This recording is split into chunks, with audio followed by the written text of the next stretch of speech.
We're back. You are chatting with John P. Today, I'm going to be talking about some watches that, for whatever reason, seem to get made fun of a lot. Now, in the watch industry, there does exist some pretentiousness among collectors. Now, for the most part, most collectors are pretty reasonable when it comes to accepting other people's preferences in watch choices. There's a huge discrepancy in prices of a lot of watches of all different types and complications and, price points especially. But I do think it is important that if you are, truly a watch geek or a watch fan, to consider and look at, or at least accept some other watch choices. So I'm going to show some watches here that I think deserve a lot more respect, and they actually are very serious watches. But please do not forget to thumbs up, like, and subscribe. I really do appreciate it, and it will keep me making these videos for you. And on the wrist today, I have an extremely rare Roger Dubuis homage perpetual, not only perpetual calendar, but bi-retro perpetual calendar. You can see this watch, this very rare watch, at DelReyWatch.com. And this is actually early Roger Dubuis, where he himself actually touched these watches. This is a brand, and really, there's a few models, but inside this early Roger Dubuis brand, it's one of the parts of watches right now that is just taking off in terms of desirability and collectability. Take a look at it. A lot of their watches do look like Patek Philippe, which I think probably adds to the collectability, but nonetheless, these are serious time machines. They do come at a price tag, but I can tell you at least ours is very competitively priced. So let's jump right into it. Watches that people like to make fun of, but I don't really think it makes sense to do so. First, let's start with Corum Bubble. Now, right away, I know there are going to be some people that are going to chuckle and say, haha, I can't believe he said Corum Bubble. It must be because they're available at DelReyWatch.com. Yes, that's true. We do have them available, a couple, not as many as we have had at DelReyWatch.com, though it's the other way around. We stock all the watches that we know, we like, and we know to also be good examples and watches that we recommend. So if we answer the phone and we find that there's a watch that perhaps is great for you, but we don't have it, we have no problem either finding it for you or sending you to the place that does have it. But looking at the Corum Bubble, what I really love about the Corum Bubble, it's not the movement, right? They use base movements, they use ETA movements. There's nothing too fancy about the movements besides just putting Corum on the rotor. But that's nothing unique for the brand, or literally any watch brand for that matter. What's unique about it is the domed sapphire crystal. Now, the domed crystals on these watches looks just like a bubble. Now, there are many different types of Corum bubbles, both in design, size, metals. There are so many, but the most interesting thing about Corum bubbles, now it depends the model, is that there's actually a tiny little almost sculpture on the inside of the watch. Now, I'll be overlaying video here so you can see what I mean, but some of these Corum bubble models have either like a little pirate in there with pieces of metal and maybe a little bit of plastic actually mesh together that make this image of a pirate or a ship or a bat or a fighter bomber, and it just creates such an interesting illusion when you pair that with the dome crystal. It almost turns it into a work of art. Now, they did produce these, and they did produce these in batches, so I don't think there's too many one-off Corum bubbles, but it is not that produced to where you see them everywhere. If you get a Corum bubble and you walk down the street, you're very unlikely to see anyone else with that. And sure, there's people out there that say, when they laugh about it, they're saying, oh, it's a Corum bubble, haha, why would I ever want to wear a pirate ship on my wrist? It's the same thing. If you were to get yourself a Halloween costume, would you not wear it because it was not made of cashmere? Would you say, I can't be this ghost, or I can't be Batman this year because it doesn't have Xenia boots as part of the ensemble? I don't know if it makes sense. So am I recommending that people should wear Corum bubbles every day? If you want to, go for it. It's got a rock solid workhorse movement, but I'm not saying you should wear kind of a crazy watch every day. There's plenty everyday wear watches out there, and I've made videos in the past, but I'm sure while I've been saying this, you've already been seeing just kind of in the video overlay here how beautiful some of these watches truly are. So please do not leave this one off the radar, because you may be missing out on something just because you heard funny things about the watch model.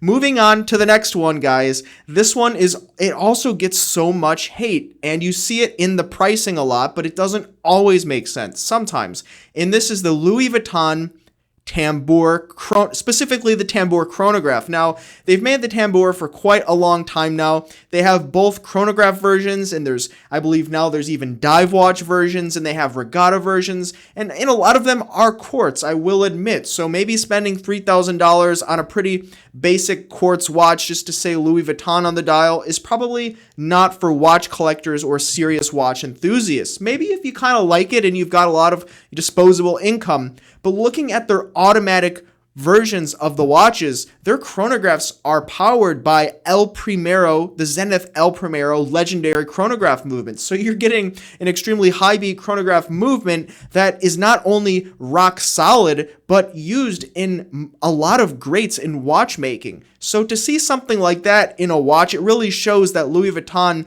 was just not just dumping out garbage to take advantage of those people that are kind of on the sidelines and don't really know a lot about movements. While they may have done some of that, they also did not ignore those people that wanted a better movement. They could have put anything in there as the chronograph movement, but they chose the El Primero. So they didn't ignore the watch enthusiasts, and I don't think that all watch enthusiasts should ignore that particular watch, because it does have serious quality and certainly movement behind it. Now, the quality of the case on these Tambours, I've held a few that have come through the door here at Delray Watch, and I won't say it's the highest quality in case construction looking back 5-6 year models, but looking at recent models, it's on par with pretty much everything else you get out there. I wouldn't say necessarily that it's going to feel like a Rolex Submariner on the wrist, and that could be, just something that happens subconsciously in your mind when considering the brand and what it looks like, and just the model not having enough notoriety. But looking at the case construction, the rest of the construction, the strap or the bracelet and everything else, it is pretty good. So if you pick up a Tambour chronograph for, I don't know, maybe $1,500, and I'm just spitballing here, but $1,500, $1,700 on eBay, I don't see how you can go wrong, as long as the LV or the Louis Vuitton name doesn't do anything negatively to you by having that on the dial. If it does something positive, great, whatever. But some people do get turned off by the brand for many of the reasons I mentioned. I'm sure there are others. What do you think about the Louis Vuitton Tambour? I can't believe I'm actually asking that. I do believe that the movement, I truly do believe that the movement and the construction and the case quality is there, but just saying it sounds a little bit silly. See these biases that we have as watch collectors, longtime watch collector and now dealer, and I'm laughing about the Louis Vuitton watch on YouTube. But that's part of the hobby, right? We can all have a little bit of fun with it at the end of the day.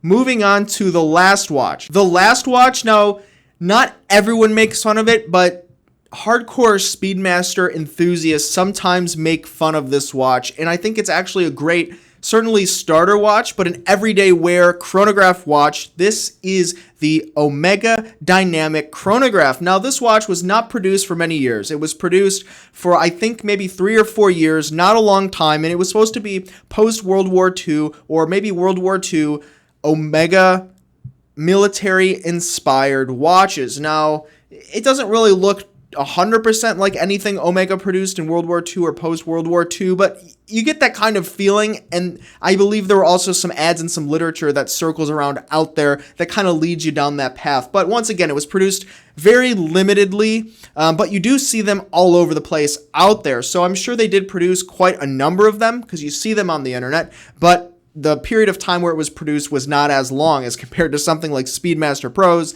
or, Speedy Reduced and so on and so forth. But this watch gets a lot of hate from people that say, oh, if you're going to get an Omega chronograph, why don't you just get a Speedmaster? And yes, sure, I recommend Speedmasters all the time. Speedmaster professionals typically start pre-owned at $3,500 full kit on a bracelet, and a little bit less when you start taking things away. And then if perhaps the budget doesn't make there, I also recommend the Speedmaster Reduce. Automatic sure does not have that manual wind movement, but still looks like a Speedmaster, a little bit smaller. And it's a comparable size to this Omega Dynamic chronograph, clocking in at 38, but wearing a little bit larger.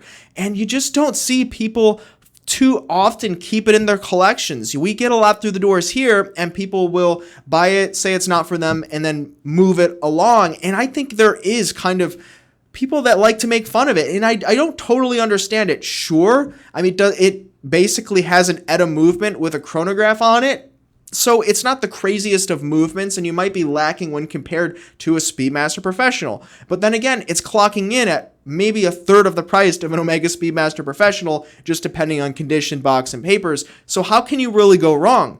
And when you look at a lot of other more entry-level offerings from other brands, the prices are so much higher, even looking at watches that are ignored. It just doesn't make a lot of sense to me to see people make fun of this. And I know a lot of guys have picked these up ultra cheap, ultra affordable, and at great deals, and they've added them to collection mostly for that reason. But what do you guys think about this one as well? I would love to hear it. We get them in the door here. I think the case construction is also great. Obviously a workhorse movement, not sophisticated, but you're not getting sophisticated at that price point. So it all makes sense. I think it's really good all around and a great everyday wear. Do any of you guys have this in your collection? I'd love to hear about it in the comments below, and also the reason that you decided to pick this one up. Once again, I see people make fun of it, but I don't totally get why. My conjecture is that it's not a Speedmaster, so let's make fun of it. Leave it in the comments below. Would love to see it and hear it. And if there's anything else you'd like to see in the future, please leave that in the comments below as well. Please do not forget to check out this amazing, super rare Roger Dubuis watch on delraywatch.com, and we've doubled our inventory, so we do have hundreds of watches for you to check out, so make sure to do so if you are curious, and we'll see you next time. You have been chatting with John P. Ciao.